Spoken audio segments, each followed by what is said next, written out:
Okay, go ahead. Go ahead. Very good. I'll do my best to speak up. So thank you for letting me know. Okay. Just wrapping up here, talking about what states in the South are experiencing. And I just wanted to let everyone know that this is part of the data that we're looking at because we may be seeing a surge in the Delta variant here in Michigan this fall. When we look at Midwestern states like Indiana and especially Michigan, so getting closer to home, we can also see that pediatric hospitalizations are increasing. So when we look at our sister state to the south, Indiana, their pediatric hospitalization rate has been going up precipitously over the last few weeks. Michigan is a little bit more choppy, but we're also seeing an average rise in rates. When we look at COVID-19, we also want to keep in mind that children can be at risk for poor outcomes. And oftentimes what we think when we're talking about kids, we make the assumption that just because they're children, that if they get sick, they must have some sort of underlying condition. The best data that we have from CDC indicates that 46% of children who are hospitalized for COVID-19 don't have any underlying conditions. Just making it really important to understand that any kid could be hospitalized for an infection due to COVID-19. We also want to be talking and thinking about other pediatric outcomes. One of the ones that were mentioned by Dr. Guyo is the number of MIS-C cases. And across the nation, there have been over 4,000 of them. MIS-C is a condition where there's an inflammation, often of the organs. It can happen after even a mild or asymptomatic COVID infection and can often result in hospitalization. So this is a poor outcome that can happen with children who are infected with COVID-19. Deaths are also something to keep in mind. There's often comparisons between influenza and COVID-19, and I just want to point out the figure here indicating that over the last 2 influenza seasons, there were 200 influenza-associated pediatric deaths. And that's for a similar period compared to 471 deaths among children, and that's only in a 15-month period. So I just want to summarize the evidence that I've presented here that has inspired our action. The Delta variant is very infectious, and kids under 12 are not yet eligible for vaccines and are therefore unprotected. Outcomes of Delta in other states are concerning, especially pediatric hospitalization. Children are going to be back in school this fall in person without many of the prevention strategies from last year. Without masks or regular testing, at least one modeling study shows that up to 90% of susceptible students may become infected by December. The American Academy of Pediatrics, CDC, and MDHHS say masks are safe and effective. Ottawa has accelerated through the CDC risk thresholds, as Marcia mentioned, from substantial to moderate to high in less than 1 week. There's a signal in our data showing an increase in hospitalizations in Ottawa County, and children can be susceptible to severe outcomes of COVID-19, including hospitalization, MIS-C, and death. It's our duty to prevent an imminent health threat to our children and the community. I'm going to pass it back to Marcia. Okay, thank you, Jarrell. On the slide before you are some commonly asked questions, and I've received so many emails, so many that I can't keep up with them. Some have been with comments like, you at the health department, you're all heroes and we thank you. We can't thank you enough for doing this. Others are, we're disappointed in you and we don't want our children to be masked and we're concerned about things and we have a million questions. And so what we've done is we've gone through and filtered all of the common questions out, and some of those you see on the screen today, and we are right now going to be putting together a Q&A. We'll be posting it to our website in an attempt to answer all of the questions and concerns that we've heard from our community. We thank you. We want to be transparent. We want to be able to provide you a level of assurance about how we've made decisions, why we've made decisions, that our decisions are valid, they're scientifically sound. We have the support of medical professionals, and we want to share information so that you feel a level of confidence for you and your family moving forward. Any questions for? So on that note. Okay, go ahead. I'm sorry. No, I was just going to say we're going to be putting up frequently asked questions. We'll be adding the research that Jarrell presented today in his presentation and any legal opinions that, you know, like were mentioned earlier through the Sixth Circuit Court or any other things that are relevant to the temporary mask mandate that has been put in place in Ottawa County. So on that note, if there are any questions, I would be happy to entertain those. Yes. My only question is, Lisa, this pamphlet that you gave us, that's very helpful. Could we get it in email form to us? So Absolutely. else that they want to know questions, I can email this to them. So, Perfect. I will make sure that we get that to you. thank Okay. you. Randy? Mr. Chairman, yes. Lisa, I have a question for you that maybe you can, the number that is, just so I understand, the blue transmission low number of 5% is based on 100,000 persons in total cases in the last 7 days. What is our, can you put that in a number of people, our based on our population? I'm assuming it's all ages on the case rate, has to be under 5%, correct? Not just K through 6? Yeah. I'm going to defer to Jarrell and Marcia on this one. You guys have a. Yes, because I'm trying to drill this down to a number. You got it probably, right? It's easier to understand. If it's 500 people and there's 5 cases per day and it's 8 days, well, that's only 40 cases, so then we're under. I'm just using this as an example. If you could drill it down, please, Darrell, and kind of let us know.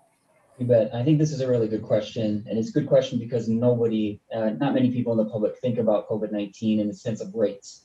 And so it can be really hard because those metrics are based on some sort of like population metric.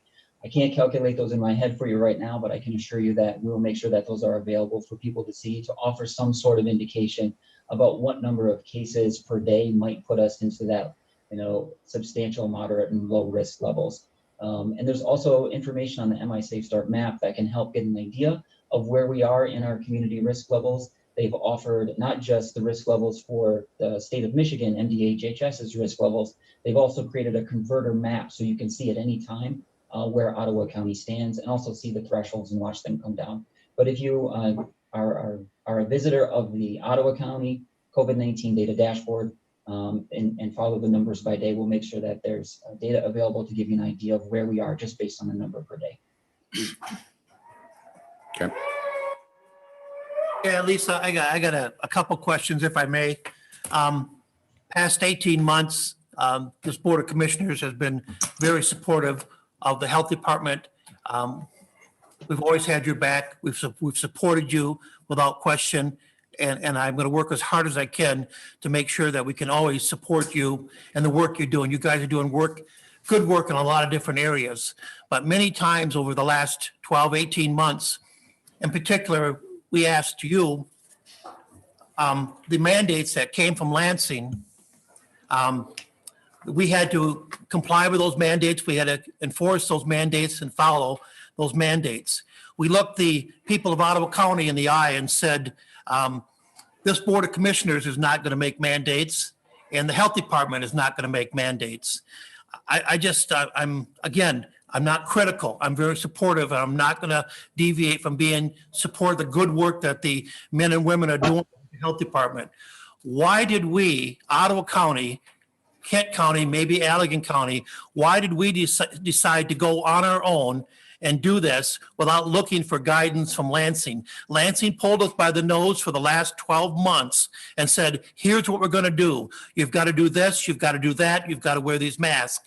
Okay. And all of a sudden, their mandates went away, and we decided to pick up the ball. And now we look the people of Ottawa County in the eyes and say to them, we told you that we don't do mandates. Okay. That this board doesn't do mandates. What caused this at either Ottawa County level or state level, why somebody decided that we're going to pick up the ball at this point in time and put mandates in place? Sure. And I'm sure that is on the mind of many people in the room, and I appreciate you bringing that up. I think it's a complex answer. As I mentioned earlier, I do believe that the state should be the one making the mandate at this point to protect the children of Michigan. Almost the entire state of Michigan is in the category of high transmission right now. When we started the pandemic, the mitigation strategies needed to apply to the entire state of Michigan because at that time we didn't really know what we were dealing with. We've learned a lot over the course of the past year. We know more, but we don't know everything yet. We let the restrictions go. When the governor, or it was actually MDHHS, let their restriction or rescinded their orders, we did not put anything in place. We were monitoring the data continuously. We are always doing surveillance. And again, when there is an imminent health threat, I have a duty to act. And those health officers in Kalamazoo, Allegan, Kent, and Ottawa worked very closely together. We all feel that without a mandate, many children are going to go to school unprotected against the spread of the Delta variant. Again, the threat of the Delta variant, as Jarrell mentioned, is different than the Alpha variant, which is what we were working on last year. To speak to the restrictions that were put in place by the governor, I have my own thoughts and opinions on that. I guess I would have hoped that they would have been more based on a start and a finish, that there would have been more metrics attached to those so that our population didn't feel that they were stuck in a restriction for the rest of time. We are doing every single thing that we can right now to issue the least restrictive orders that are based on a very targeted approach with a beginning and an end, so that people clearly understand that there's rationale behind what we're doing, and that there's a metric for when we'll be out of the threat.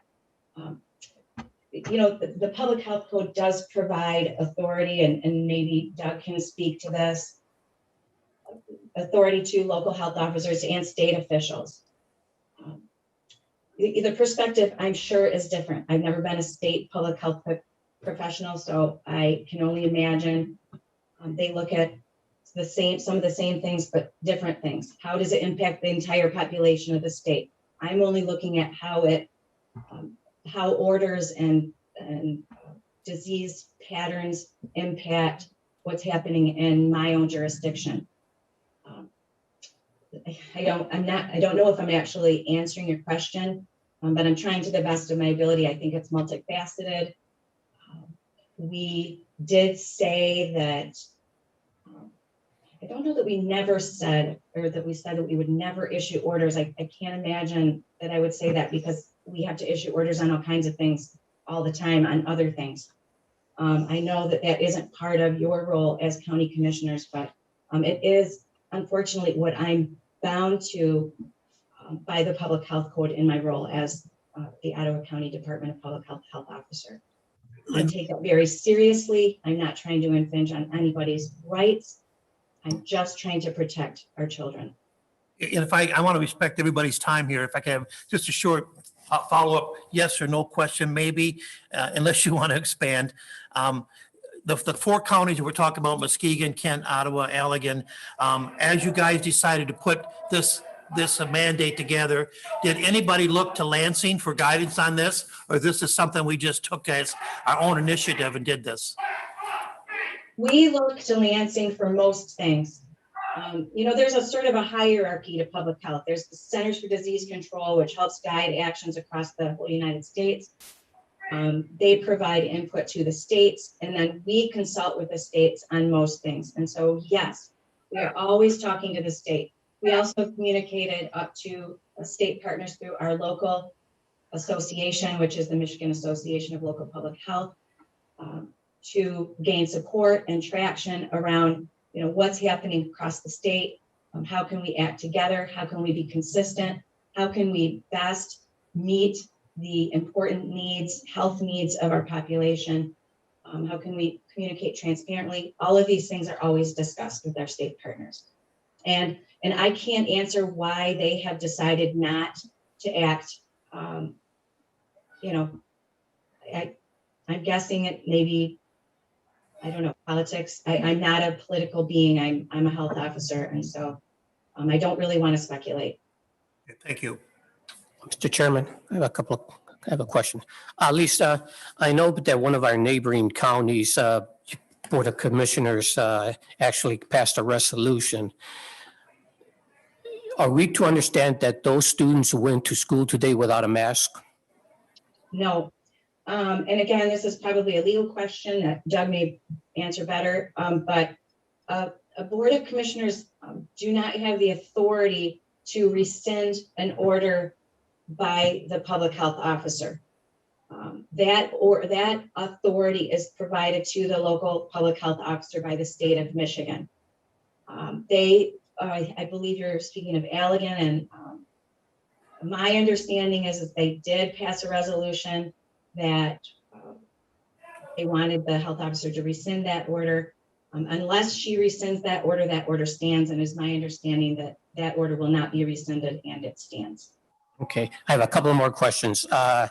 Hold on just a minute. Yes, You know what? We have some business before the commission that we want to be able to accomplish today.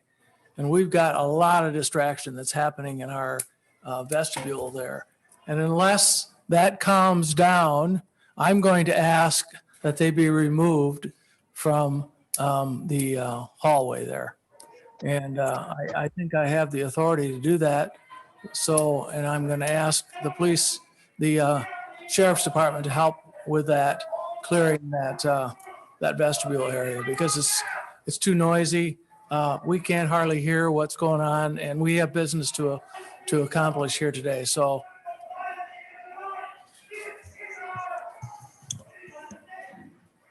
I don't know how you guys feel, but officers,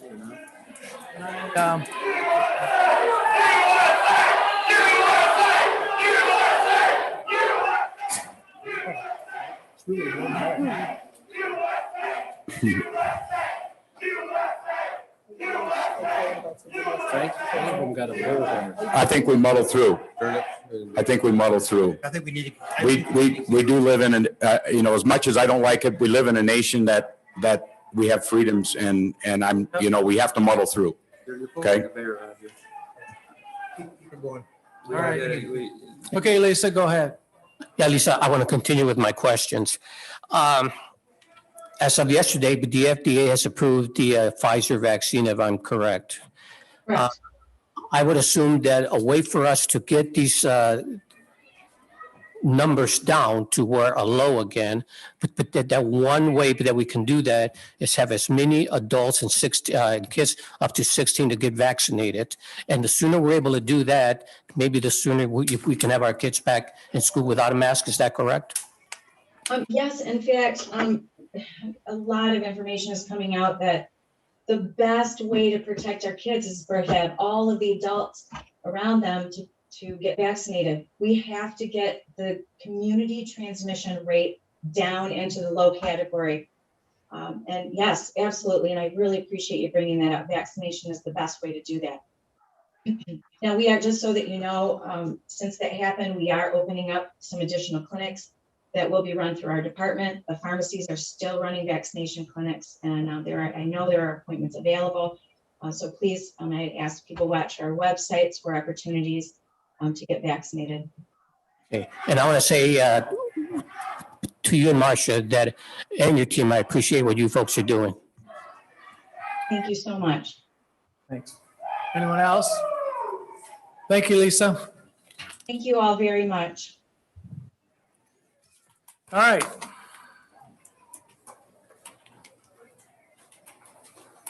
Next thing on our agenda is public comment. We're going to call them off as they have put down their names, one at a time. I'm going to ask one of you, 2 or 3, to keep time. We're going to give them 2 minutes each, 2 minutes to speak. Come to the microphone, speak into the microphone clearly, and give us your name and address. And when you're done, exit the boardroom so that others can come in.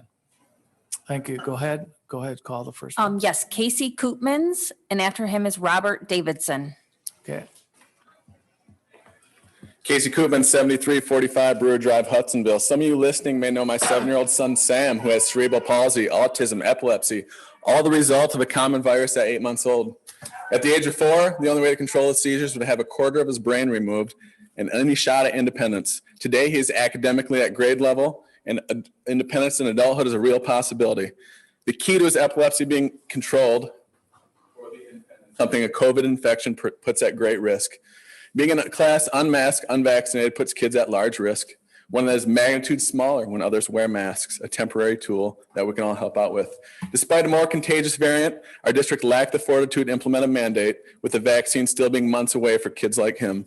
So what choice does my family have? Just keep him home, they say. That is your problem, not ours. Is that community? I don't have the answer to that choice. His long-term health on one hand, or his need to be in school to climb the developmental mountains that he faces. One thing I do know is that we could use a community. This may be impossible to understand, as most have not walked in the shoes of a parent with a medically fragile child.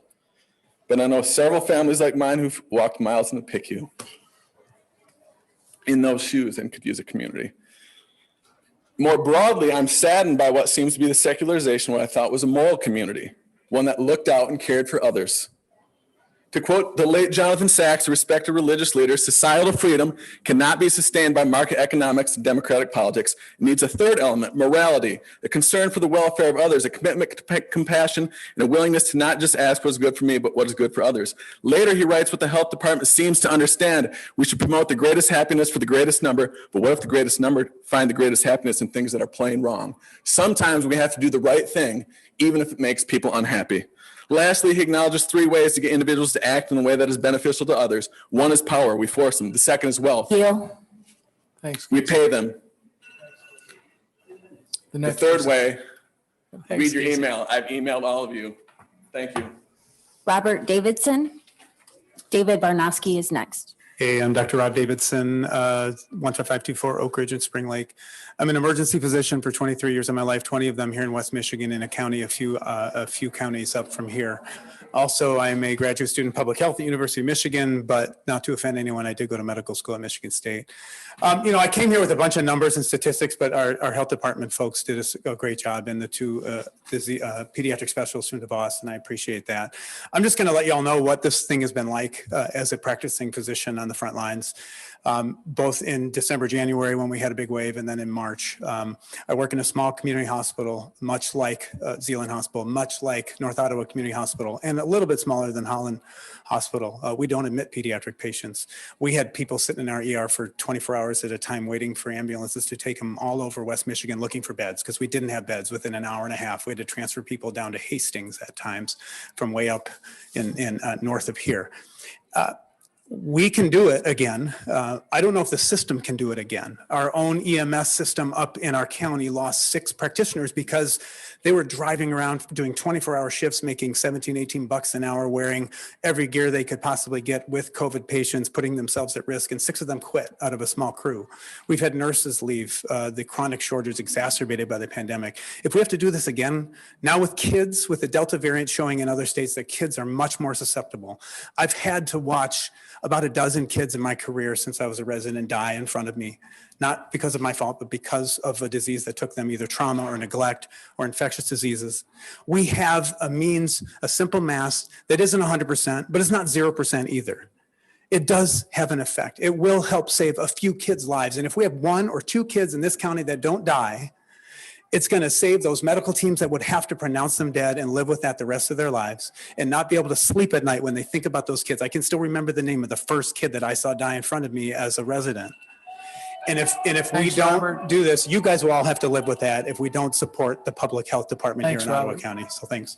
David Barnowski, and then Brian Van Dusen. Would exit if you're done, please. Can I go out the door you guys came in? I was going to ask that too. Go ahead. Come on. Community. We need community. You want to share this with them all?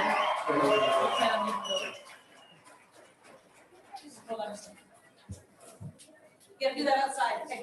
Excuse me, ma'am. Sir, You have to do that. come on up. My name is David Barnowski. I live at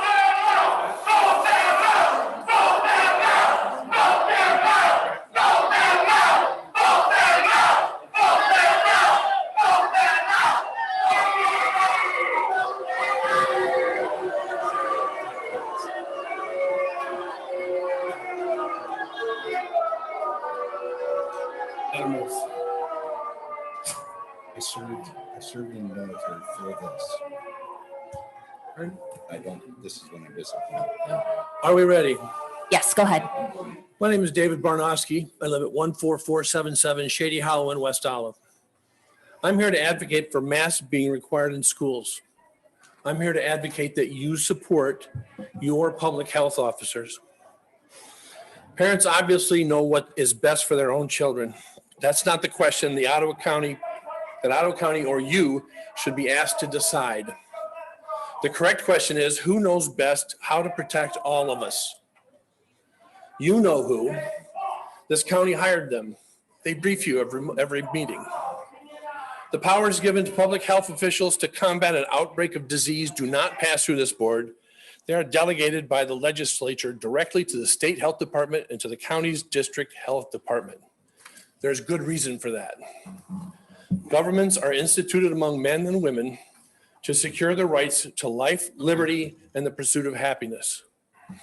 In that phrase, as in the real world, life necessarily comes before liberty. The rights of all of us to have our lives protected should supersede anyone overruling the people who have spent a lifetime studying public health and who are best equipped to protect us all. I ask this board not to interfere in the efforts of the public health officials to protect all of us. But I also ask that once that is decided, you do everything in your power to alleviate the pain of those most directly suffering from the effects of this necessary decision. I've watched a lot of your meetings. I see them come and ask you to take away their pain. I lost my place. I believe the solution they propose, letting each parent decide for themselves and their children, is absolutely wrong. I have no doubt that their pain is real and that more could be done to lessen it. Let's see if I can find the phrase I missed. That'll do it. Is there any chance we're going to reconsider that back door? Thanks, Dave. I'll help you out. All right. Yeah. Ryan Van Dusen, and then Ryan, I apologize, Smarsky. I'm not sure on the last name. Hold on just a minute. Are you, Ready to go again? so they're looking for safety to get out.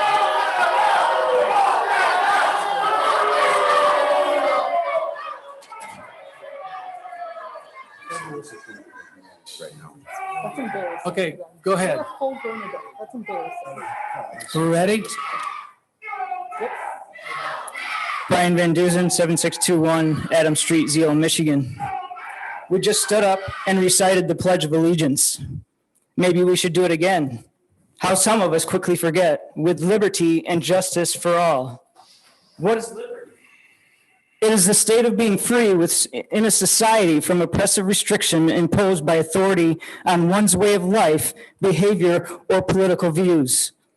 Is this not what Republicans believe? Is this not what our founding fathers died for? More and more Michigan citizens are fed up with our legislators and local elected officials, and now I feel the Republican Party is dead. Ottawa County was one of the most beloved constitutional Christian conservative counties in the state. We're not only fighting our daily sinful flesh and temptations from the devil, but now we must fight against government overreach. I'm 44 and I have 4 children. They've been in the public school system in Zeeland. We're tired of the mandates, whether masks or vaccines. We're tired of being shamed because we want a choice. We're tired of feeling guilty because we're so-called selfish. Do it for the greater good, they said. At the beginning of this adventure, they said no masks, then new science, and then they said we need masks. Over the last 30 days in Michigan, 23% of the positive China virus cases in Michigan are those that were vaccinated. Trust the science, they say. This isn't about science, but power. For the so-called president of the United States to call on private businesses for mandated vaccines is communism. I trust neither masks, vaccines, or government. I had COVID this past spring. Headache, low fever, sinus pressure were my symptoms. It lasted 3 days. Didn't lose my taste or smell. I wasn't quarantined to one room in my house. My wife and my kids were also quarantined. and not one of them got sick. Thanks for your time. Thanks. Who's next? Ryan Smarsky.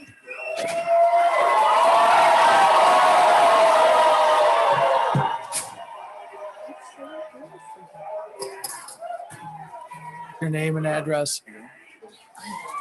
Hi, my name is Ryan from Hudsonville. I wanted to just really briefly ask a quick question. Have you asked the health people how they're actually testing that the Delta variant exists?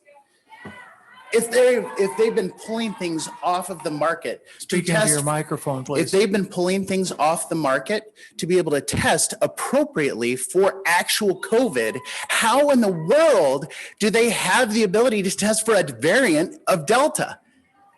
Ask that question. That's a legitimate question. I understand where a lot of you are. You guys are in a difficult spot. You don't want to be divisive. I believe that you want to do what is right. From a political standpoint, you think masks don't have a downside. The problem is it's wrong. They do have a downside. They have a massive downside.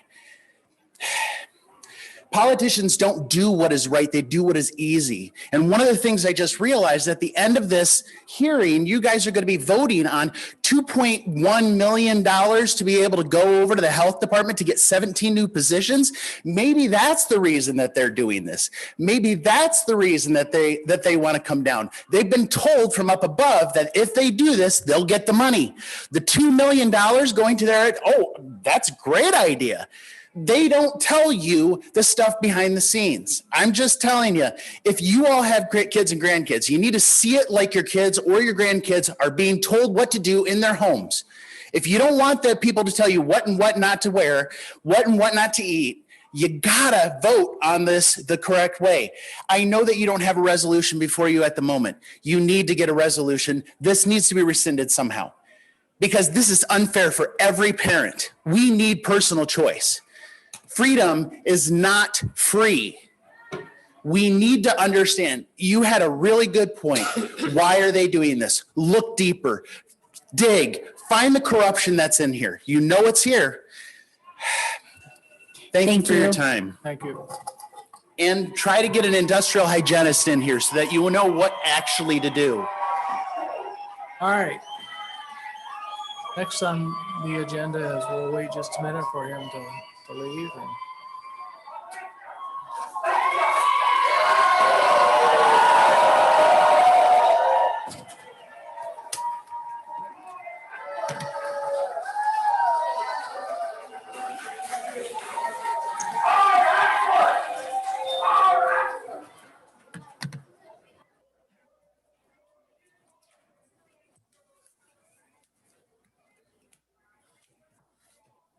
right. Next thing on the agenda is approval of agenda. Can I get a motion, So please? moved. It's been moved and supported. Comments or questions? All in favor, say aye. Aye. Opposed, same sign. Thank you. Actions and reports. Consent resolutions, Mr. Fenske. Thank you, Mr. Chair. I will make the motion to accept consent resolutions 1 through 3. 1 through 2.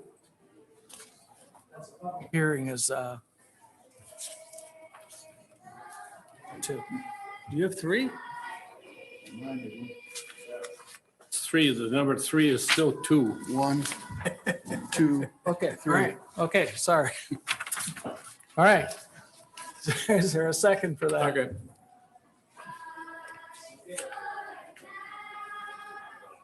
I just lost my roll call. I just lost your name. Rachel, will you call the Rachel. roll, please? No worries. Rachel, will you call the roll, please? Yes, Mr. Holtlohr, Yes. Mr. Garcia, Yes. Mr. Danielsberg, Yes. Mr. Dion, Yes. Yeah.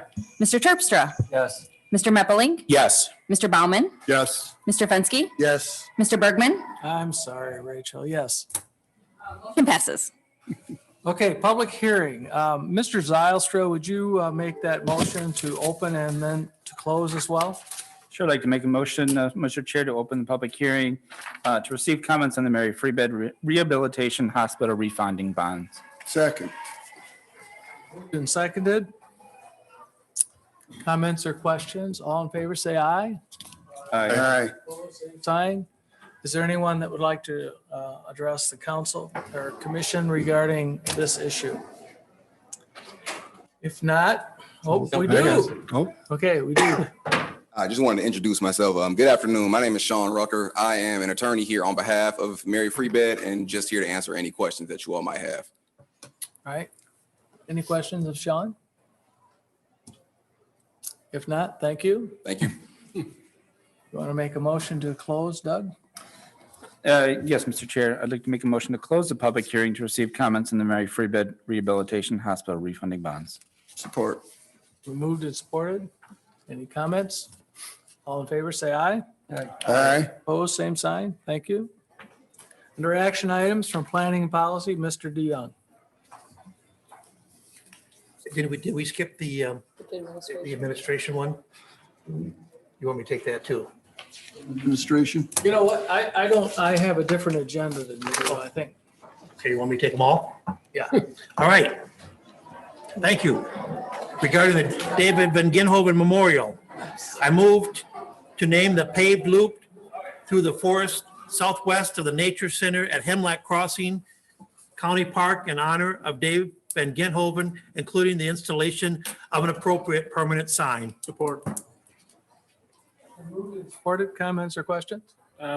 Mr. Chairman, I knew David quite a while, and I think he would be very honored that he got his name on this. So I worked with him in the city of Zeeland through the school and with parts and the foundation too. So anyway, I do appreciate this for you. Thank you. Chairman? Yes. I also worked with David Van Ginhoven in the Parks Department. Just a wonderful man. He worked diligently, hard. He was extremely excited about the work that the Ottawa County Parks is doing. And I also, again, I could say, I think this is a great opportunity. Roll, please. Sure. Mr. Garcia, Yes. Mr. Fensky, Yes. Mr. Zylstra, Yes. Mr. Dannenberg, Yes. Mr. Terpstra, Yes. Mr. Meppelink, Yes. Mr. Holtfloor, Yes. Mr. Baumann, Mr. DeYoung, Yes. Mr. Bergman, Yes, motion passes. thank you. Regarding the Grand River Collaboration Resolution, I move to approve and authorize the board chairperson and clerk register to sign the Ottawa County Grand River Collaboration Resolution.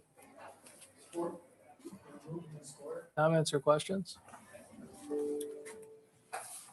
Rachel, would you call the roll, please? Mr. Dannenberg, Yes. Mr. Baumann, Yes. Mr. Fensky, Yes. Mr. Meppelink, Yes. Mr. Terpstra, Yes. Mr. Garcia, Yes. Mr. DeYoung, Yes. Mr. Holtfloor, Yes. Mr. Zylstra, Yes. Mr. Bergman, Yes, motion passes. Next, regarding the Land Bank Authority bylaws, I move to approve and amend the bylaws of the Ottawa County Land Bank Authority. Support. comments or questions? Call the roll, please. Mr. Holtfloor, Yes. Yes. Mr. Terpstra, Yes. Mr. Garcia, Yes. Mr. Zylstra, Yes. Mr. Fensky, Yes. Mr. Dannenberg, Yes. Mr. DeYoung, Yes. Mr. Baumann, Yes. Mr. Bergman, Yes, motion passes. Regarding the Stearns Bayou Connector easement, I move to approve and authorize the board chairperson and clerk register to sign the Riverside Storage LLC easement as required for construction of the Grand River Greenway Idamas Explorer Trail in the amount of $1,000 from the Parks millage. moved and supported. Comments or questions? Rachel, would you call the roll, please? Mr. Fensky, Yes. Mr. Zylstra, Yes. Mr. Garcia, Yes. Mr. Holtfloor, Yes. Mr. Baumann, Yes. Mr. DeYoung, Yes. Mr. Meppelink, Yes. Mr. Dannenberg, Yes. Mr. Terpstra, Yes. Mr. Bergman, motion passes. Next, regarding the creation of the Port Sheldon Closing Planning Committee. I move to approve the creation of a permanent Port Sheldon Closures Planning Committee consisting of representatives of the county, other taxing units, and economic development organizations. Support. Moved and supported. Comments or questions? Rachel, would you call the roll, please? Mr. Zylstra, Mr. Fensky, Yes. Mr. Baumann, Yes. Mr. Garcia, Yes. Mr. Meppelink, Yes. Mr. Dannenberg, Yes. Mr. DeYoung, Yes. Mr. Holtvluwer, Yes. Mr. Terpstra, Yes. Mr. Bergman, Yes. motion passes. Finance and Administration, Mr. Baumann. Thank you, Mr. Chairman. Regarding the fiscal year 2021 budget adjustments, I make a motion to approve the 2021 budget adjustments per the attached schedule. Support. Is supported. Comments or questions?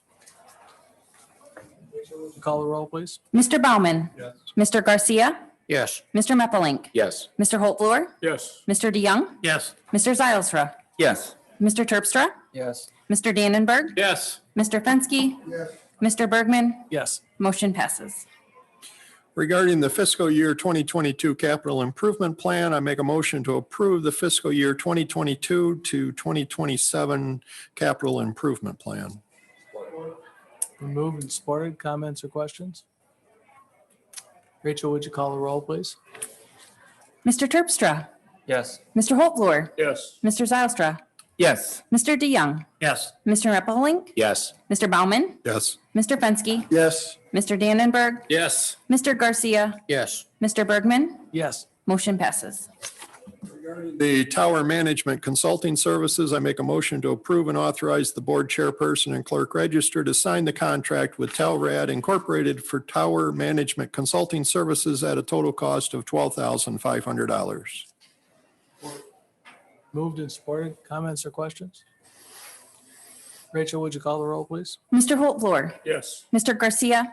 Yes. Mr. Dannenberg. Yes. Mr. DeYoung. Yes. Mr. Zylstra. Yes. Mr. Terpstra. Yes. Mr. Meppelink. Yes. Mr. Baumann. Yes. Mr. Fenske. Yes. Mr. Bergman. Yes. Motion passes. Regarding the executive recruitment consulting services, I make a motion to approve and authorize the board chairperson and clerk register to sign the contract with GovHR for executive recruitment services to assist in hiring a county administrator at a cost of $22,500 and to appoint a county administrator search committee consisting of Chair Bergman, Vice Chair Fenske, Commissioner Dannenberg, Jose Gomez, Jennifer Owens, Michelle Fair, and Monica Verplank. Support. Supported. Comments or questions? Chair, I do have one quick question for Al. I don't remember Michelle Fair's name being in here when we went through committee. Yeah, I think she's been there the whole time. Was indeed. Yeah. Yeah. Yeah. Yes. Okay. I only know that because she's on housing with me and I was really pleased to see her name on Okay. there. So. She's on our Okay. housing commission and she was a longtime chamber and DDA director for Hudsonville. So, Okay. Yeah. Okay. No, that's fine. Any comments or questions?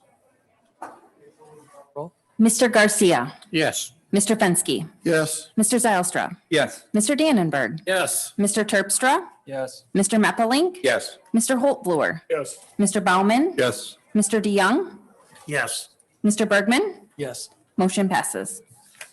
Regarding the GCSI retainer agreement, I make a motion to approve and authorize the board chairperson and clerk register to sign the retainer agreement between Governmental Consultant Services Incorporated and Ottawa County for a cost of $48,000 per year.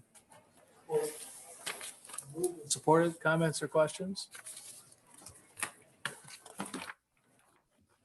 Rachel, would you call the roll, please? Mr. Dannenberg. Yes. Mr. Baumann. Yes. Mr. Fenske. Yes. Mr. Meppelink. Yes. Mr. Terpstra. Yes. Mr. Garcia. Yes. Mr. DeYoung. Yes. Mr. Holtvluwer. Yes. Mr. Zylstra. Yes. Mr. Bergman.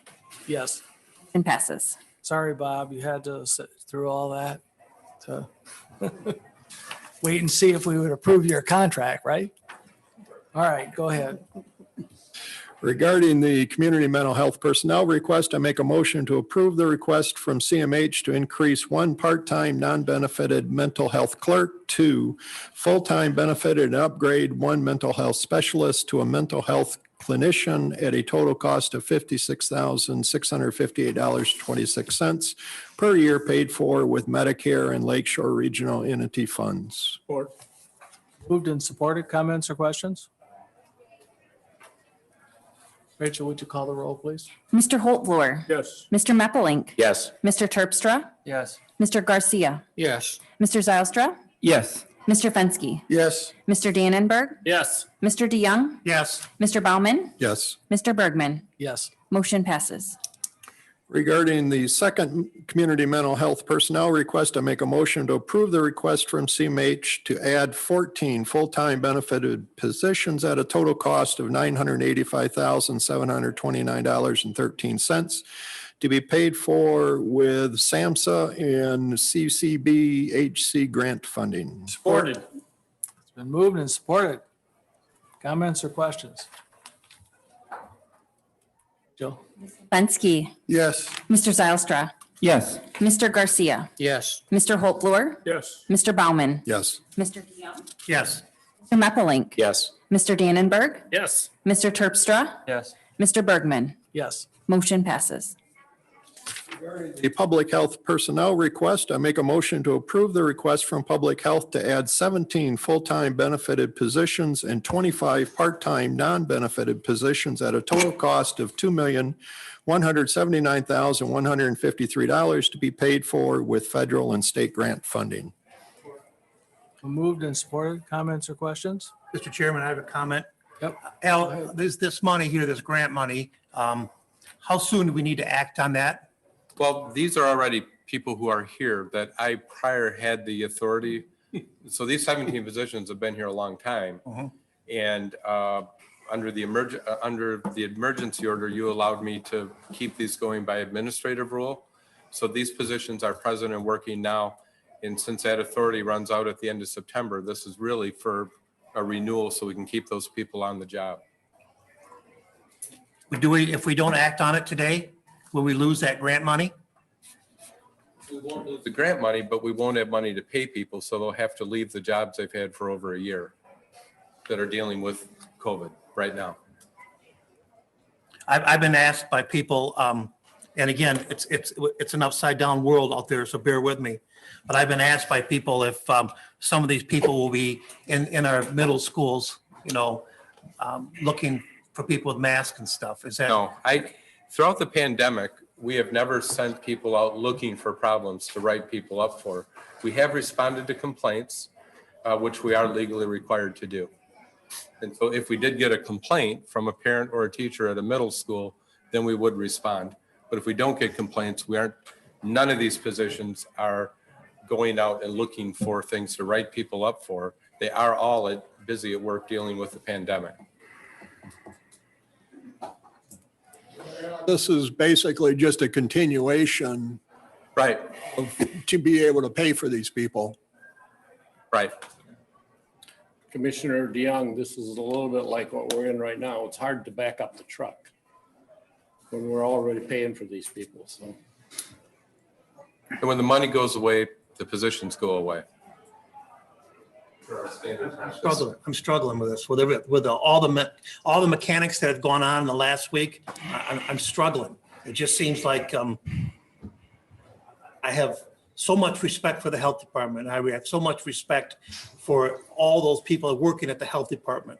I personally feel betrayed by what happened here in the past week after I did approve this at the finance committee. Okay. And I thought it was a good thing on Tuesday. I still think it's a good thing today. I feel betrayed by the health department this past week. And it seems to me, I'm struggling because it seems to me like we're rewarding today bad behavior. And I don't want to take this out on anybody. I don't want this to be misconstrued. I wish that we could hold this for 2 weeks and sit down with the health department and say, health department, we want to approve this, but we also want to work with you in good faith on the mandate that you put in place. Is there anything else that we can do on our mandate, okay, to compromise that everybody gets what they want? Truthfully, I'm very supportive. I can honestly tell you that if you pull 17 positions out tomorrow, which is what we will do without the funds to pay them, then they will be crippled in their ability to deal with this. They are overwhelmed, hundreds and thousands of emails, phone calls, texts. So I recommend against that course of action. Well, so it's in my understanding, here, I already forgot your name. Al, I'm Al. Good to meet you, friend. Goodbye. You know, he said, my understanding that these 17 people are 17 are the same people right now who are collecting the data administering tests for COVID, that they are involved in the COVID battle right now. And if we were to not fund these, then we're going to lose a step or two in this process. We will. They will be Of getting overwhelmed. get back to that low number. Yes, Okay. I believe that. You know, I appreciate and understand that these folks are getting messages and comments and texts and emails from the general public right now. And I understand that they got their hands full because of the actions last Friday. But this Board of Commissioners didn't cause that action. Yeah, and you know. please let me be clear that they were at that point before that action was taken. We do not have excess staff sitting around at the health department looking at what to do. We have added to the level of what we need. And even then, they're overburdened and stressed. So that was before last week's action. Now it's even worse. And Al, I respect that, okay, and I believe that wholeheartedly. And I just need personally to take a deep breath here, because so many of my colleagues here that I like and trust have got their hind ends kicked this week, you know, over and over again. Sunday night, a lady called me on the phone Sunday night, and same thing that's probably going on at the health department here. And she said, Greg, if you vote for masks, I hope you burn in hell. And my stomach's been in knots for 4 days, like most of my colleagues here that I like and respect. And I'm just I'm mad as a hornet that we're in this position, because these guys did nothing wrong here. Nothing. None of these guys on this board had one say-so on this decision, and we're getting our asses kicked by hundreds of people for something we didn't do. And I'm going to support this, Al, because I believe in you and what you're saying, and I want to make sure that nobody loses their jobs. But I want people to know that I'm hurt, I'm angry, my heart bleeds for 11 commissioners on this board for something that we didn't do. I don't think it had to be like this. I believe the ball should have been punted back to Lansing. Thank you for letting me vent. I've never experienced or expressed my feelings like this, and I feel better about it. Thank you. Mr. Chair, Al, just talking what you said, that these people were working already. I was supportive of this. Al, speak into your microphone so that we Okay. can hear, okay? Okay.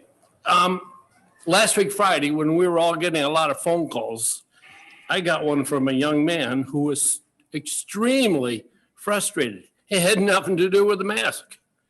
His wife lost all of her immunity, and she had to get all new vaccines. And so to save money, they went through the health department. Well, there was a little bit of a snafu with his insurance company, I think it's Priority, and the health department. And they wouldn't answer his phone. So he went down there on Friday, and he did get upset. He said the F word, and he apologized. He says 2 minutes later, there's a police officer behind him escorting him out. He says, I can't get the health department to do it. So I did. He said, because everybody was on the phone, but they had 3 people sitting there. He was frustrated.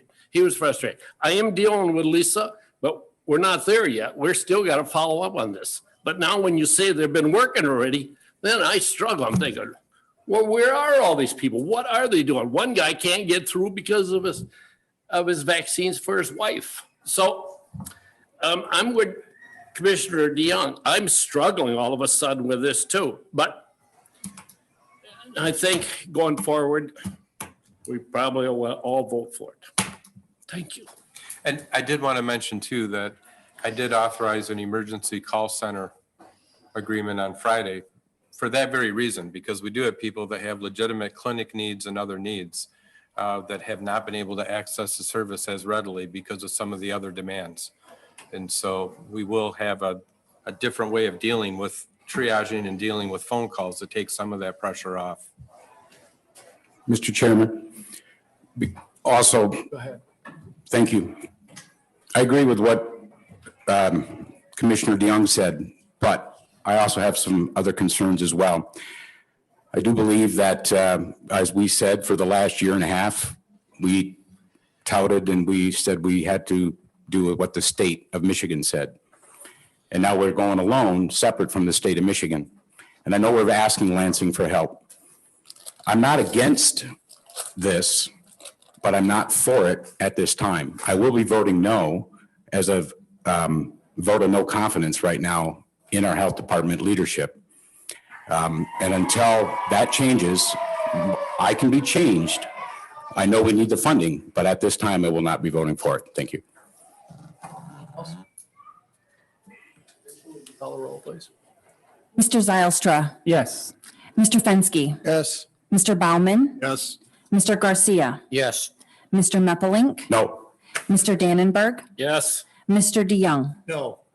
Mr. Holtvluwer, Yes. Mr. Terpstra, No. Mr. Bergman. Yes. Motion passes. Regarding the interim county administrator pay and temporary appointment, I make a motion to approve to pay interim county administrator John Shea at the unclassified U15 level at $158,572 from August 30, 2021 to the conclusion of his duties as interim county administrator, and to appoint Mr. Shea to the boards listed in the agenda there. It's been moved and seconded.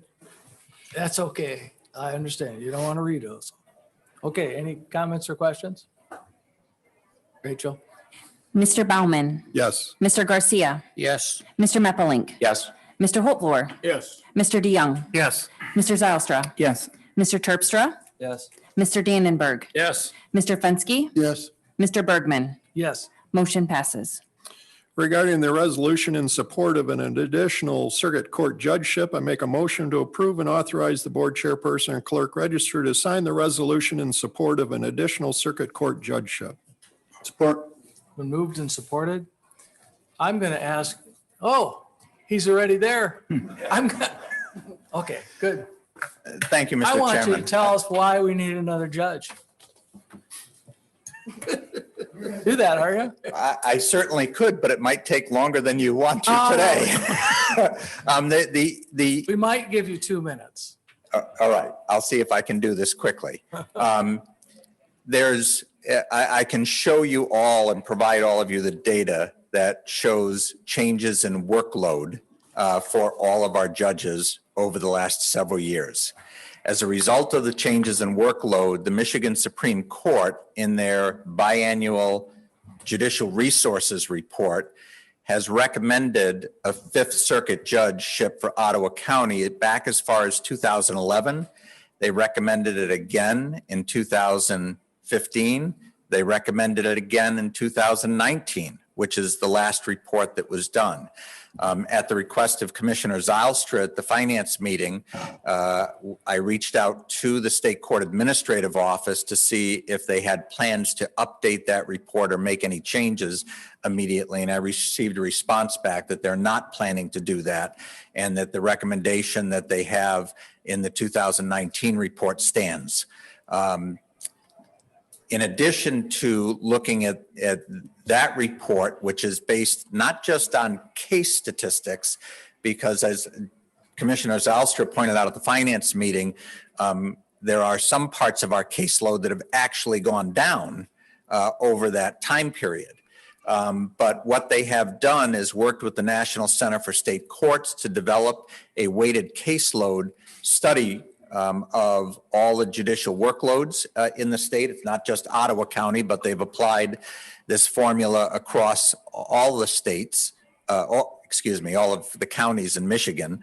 And as a result of that, they came out with the recommendation that we need additional judgeships. Using those same case weights, just in our own local analysis, we have shown over the last couple of years to be able to maintain the workload that is coming currently into the circuit court in Ottawa County. The judges have to work between 50 and 59 hours a week, which is what they have been doing to keep up with everything. The court's position is simply that has worked well. The judges have not complained about it, and they've kept the work going. And they've been able to stay up with the workload. Even during COVID, when a lot of courts shut down, our judges continued working. They continued coming to court every day and running a lot of Zoom hearings so that people's legal business could be taken care of. My concern as a court administrator is simply that this plan is not sustainable over time. And we're at a point now where we've had several years of the Supreme Court and the State Court Administrative Office recommending that there be an additional judgeship for Ottawa County.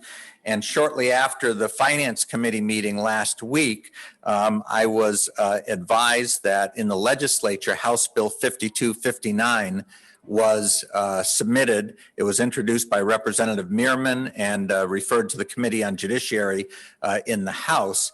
And that would authorize a Fifth Circuit judgeship for Ottawa County that would take effect January 1 of 2023. So in effect, what the court is asking the Board of Commissioners for is a supportive resolution that we can share with the legislature. And it would further indicate that understanding that the costs of the judgeship, the direct costs of salary and benefits would be paid by the state, that there are some local costs, including the infrastructure and office and any related staff. And that's what we would be seeking support from the Board of Commissioners for. Okay. Any questions of Kevin? Yeah, Kevin, I appreciate your following up on that point. Welcome. I would have liked to see the SCAO report, but we don't have it and probably won't have anyone for another year or two at least, but thank you very much. That's probably true, yes. Anyone else? You're very welcome. Thank you. Rachel? Mr. Terpstra? Yes. Mr. Holtlor? Yes. Mr. Zylstra? No. Mr. DeYoung? Yes. Mr. Meppelink? Yes. Mr. Baumann? Yes. Mr. Fensky? Yes. Mr. Dannenberg? Yes. Mr. Garcia? Yes. Mr. Bergman? Yes. Motion passes.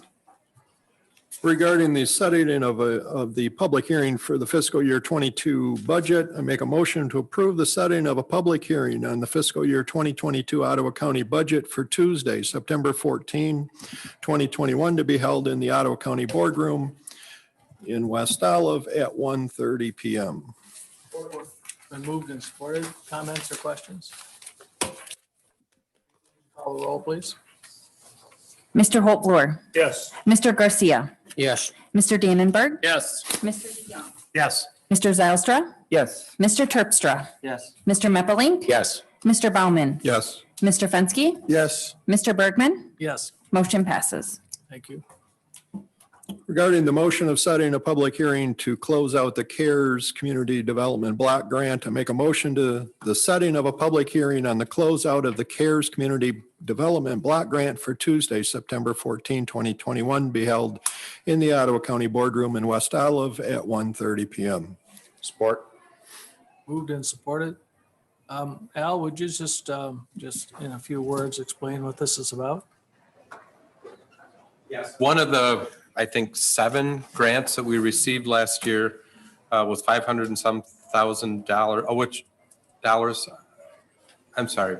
CARES Community Development Block. Yeah, it was $500 and some thousand on from the CBDG grant for COVID-related purposes. A couple of things we bought were the robots to clean the jail. There are a whole number of items that we purchased with this money. And so per the grant requirements, we have to have a public hearing at the closeout with this one. Okay. We don't have to with a lot of our grants, but this one did come with that requirement. Okay. All right. Any comments, questions? Rachel, would you call the roll, please? Mr. Garcia? Yes. Mr. Fensky? Yes. Mr. Zylstra? Yes. Mr. Dannenberg? Yes. Mr. Terpstra? Yes. Mr. Meppelink? Yes. Mr. Holtlor? Yes. Mr. Baumann? Yes. Mr. DeYoung? Yes. Mr. Bergman? Yes. Motion passes. Regarding the Ottawa County or the Ottawa Conservation District Agreement renewal, I make a motion to approve and authorize the board chairperson and clerk register to sign the agreement between the county and the Ottawa Conservation District in the amount of $100,000 per year for a 2-year term. Support. Moved and supported. Comments or questions? Rachel, would you call the roll, please? Mr. Dannenberg, Yes. Mr. Baumann, Yes. Mr. Fensky, Yes. Mr. Meppelink, Yes. Mr. Terpstra, Yes. Mr. Garcia, Yes. Mr. DeYoung, Yes. Mr. Holtvluwer, Yes. Mr. Zylstra, Yes. Mr. Bergman. Motion passes.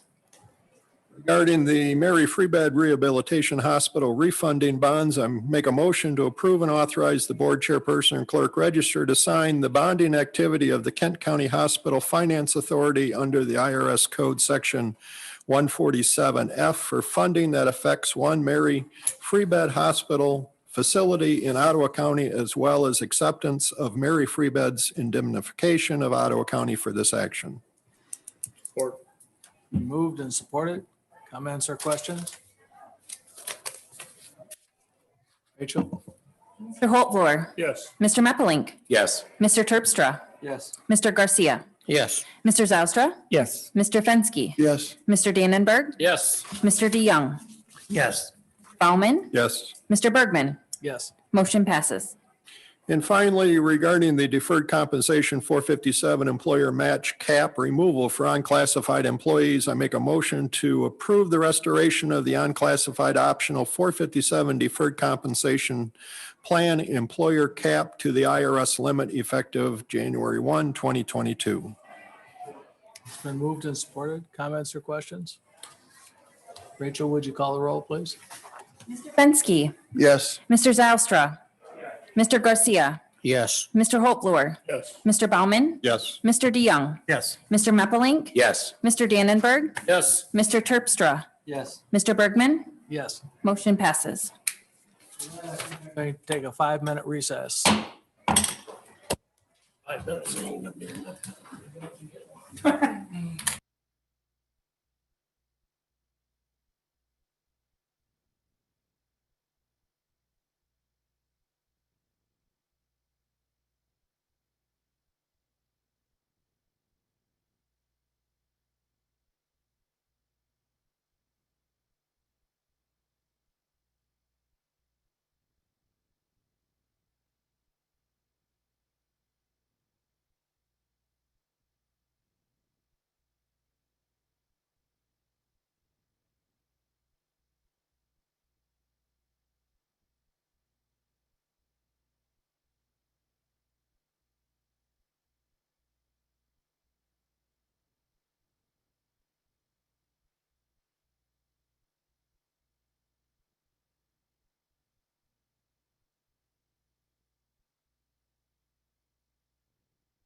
Our agenda is a report by the county administrator. And as many of you know, Al, this is his last official commission meeting. And so I don't want to say it's your swan song, but In like a lamb, out like a lion, I guess. I don't know. okay, all right. I'll just say that I am going to do a digest article to all employees. And I'm also going to be doing I think Thursday, I have a virtual brown bag. So I'll refrain from many comments today with the press of business and everybody who's here. Okay. So just like that, you're done, huh?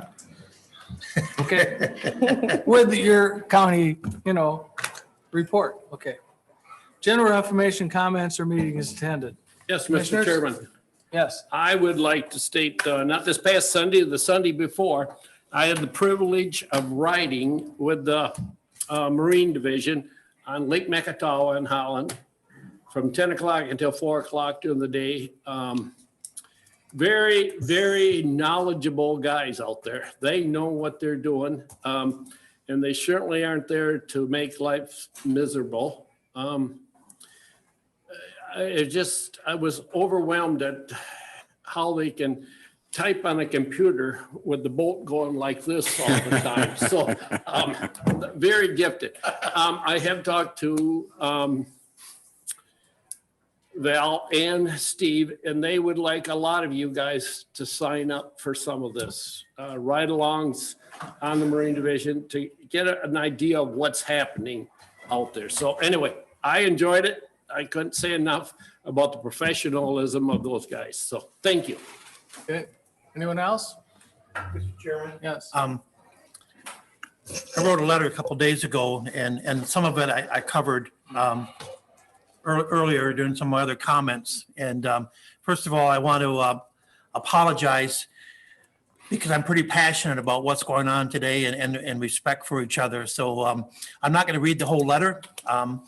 I shared this letter with our township board last night, but I want to read the highlights. I feel in my heart that I want people to know where I stand, and it's only just a few sentences. So with that, who knows your child better than their parents, their guardian, or their child's pediatrician?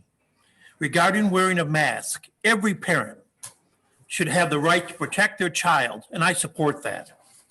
Equally, if you don't feel good about your child wearing a mask, you should have that right, and I also support that. Stop making this issue so divisive. Currently, the CDC only recommends masks. We need to continue to wash our hands. Don't cough or sneeze on someone. Stay at home if you're not feeling good. Respect those who don't have the same views or ideas as you. I believe in respecting parents' rights, no matter what their point of view is regarding this issue. We need to find middle ground, compromise, respect for each other, and show some common decency for each other. No matter what side of this debate you are passionate on, please continue to pray that we are making the right decisions for all of Ottawa County. Thank you, Mr. Chairman. Thank you. Anyone else? Mr. Chair, I have one too. I'd like to read. Please. But go ahead. Oh, thank you. I appreciate your. Over the last few days, I have received over 700 emails. I want to thank everyone who reached out to me. I read them all, but I did not respond. Every issue has two sides, and the communications I received were split about half and half. Half were for masks and half were against masks. There are many different opinions on this issue, but threatening a health department employee crosses the line. This is a difficult call, but it wasn't my call. I didn't have the chance to vote for or against it. The health department made that call, and they have the right to do this under the Michigan Health Code. A resolution would not help because the health department does not need to listen to us when there's a situation involving a pandemic.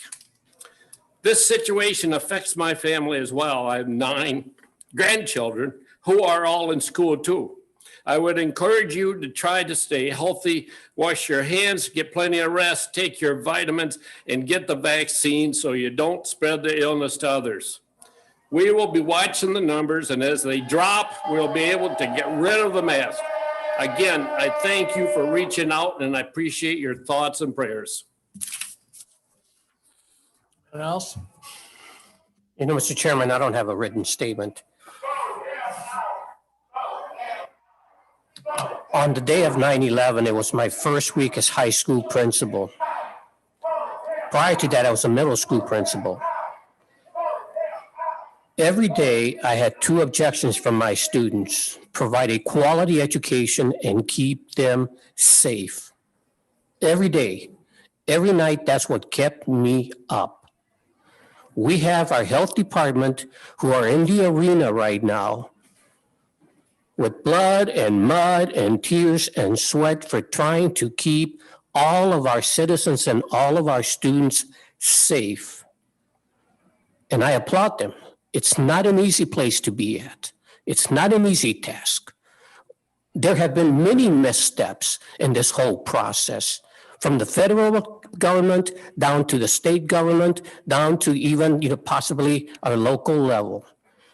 True, we have no say-so in this process, but the people who do are making the best decision they can with the information they have.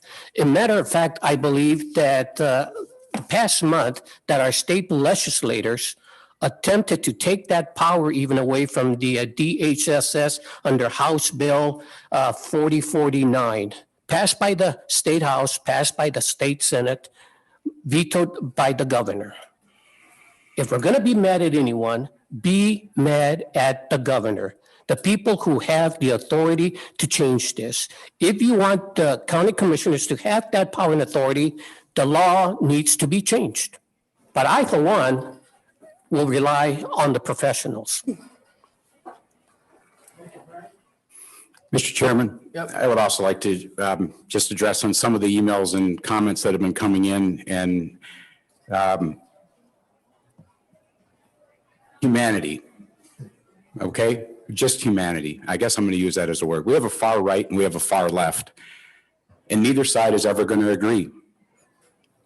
And you know what? We're also America, and it's the greatest country in the earth, on this earth, but it's made up of opposing views, both sides. And in order for us to win and to beat this virus, we need all to come together. We don't need to fight each other. We need to come together. There are freedoms that are compromised. There are lots of views. We are not, in some of the emails I got, this is not Nazi Germany. You have no idea, unless you've read history books and you studied it, what those people went through. This is not that. This is the United States of America, okay? And people, everyone that's on this board up here, everyone in the health department, everyone in the county, the ultimate goal, what they want is what's best for everybody. I get that. But we don't all have to agree on how we get there, because getting to that map or getting to that spot on the map there's many routes that get there. But the one thing we have to work on is humanity amongst each other. And people need to learn to be respectful to others, everybody. And that's all. I thank you for my time. Anyone else? I just want to add a couple of things. First of all, next week, if you recall last year, when we had our first meeting of the year, we talked about setting up a rules committee to once a year look at our rules. And if you have any suggestions on rule changes or additional rules, please send those to myself or to John Shea between now and then. I think it's next week, Monday or Tuesday. I don't remember which day it is, but anyway. And then the last thing I'd like to say is that I met with many of you in this past few days, this weekend, I met with many of you, and I called each and every one of you individually. And I want to just express my gratitude for your support today and in the past few days. It's not been easy. We've all had these phone calls and threats. And like I stated at the beginning, I had this statement that was broadcast that supposedly I made that isn't true, but just respect for each and every one of you, because I thank you for just making my job easier. And so thank you. With that, I will open it up for public comment. We will take you in order that we have you on the list.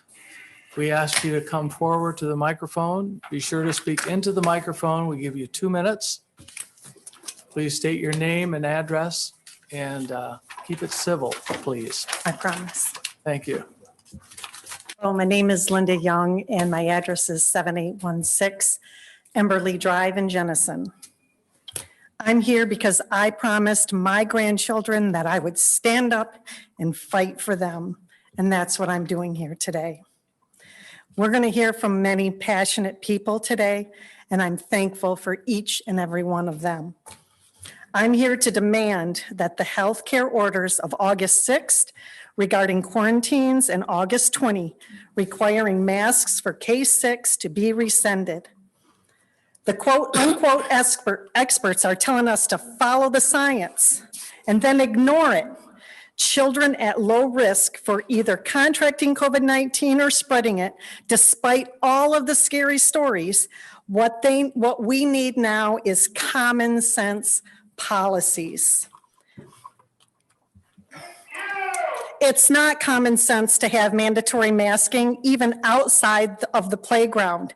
Although the risk of infection is virtually non-existent, especially for young children. Ask yourself, how can breathing their own CO2 instead of fresh air be healthy? Human beings were meant to be social creatures. That's how we're built. The impact of forced isolation and forced masks are impinging on the development of our children. How are young children supposed to learn the consonants and vowels without seeing their teachers' mouths enunciating all of the words? How do you expect children to determine what the facial cues of people with their emotions and the directives from their teachers? How are they to build friendships when they can't even recognize each other's faces? I'm sure you've heard of our bodies, our choice. This mantra is that others use to protect their right to Thank you, to Linda. protect their right. Thank you, Just Linda. one more little, I promise. My suggestion that each and every one of you read your history books, read your Bibles, do not be on the wrong side of history, and because you will stand in judgment for harming our children. Thank you, Linda. I pray that God will stir your hearts and you will unmask our children. And to the parents and grandparents, concerned Linda, citizens, thank you, stand Linda. down. Kathy Call the Pearson. next person.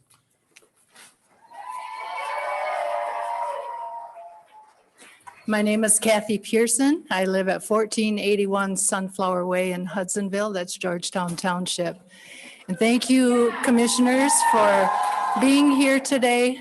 Appreciate your work in our communities, the communities of Ottawa County. But today I am here on behalf of my grandson, Austin.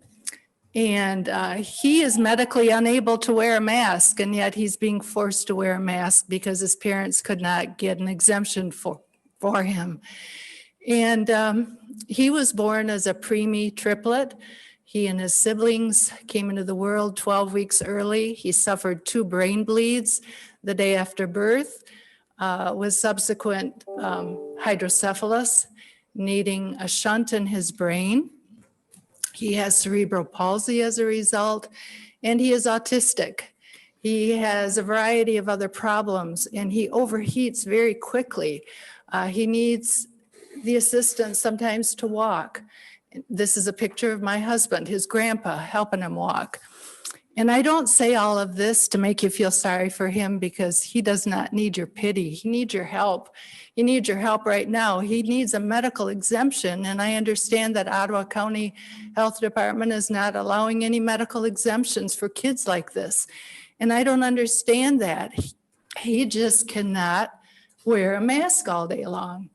So I need your help. I'm reaching out to you to ask, to beg for an appeal for at least that part of this mask mandate. Our kids need to be, and I agree with what Linda said, they need to see each other's faces. They need to know that their teacher is seeing them. We just can't go on like this. We need your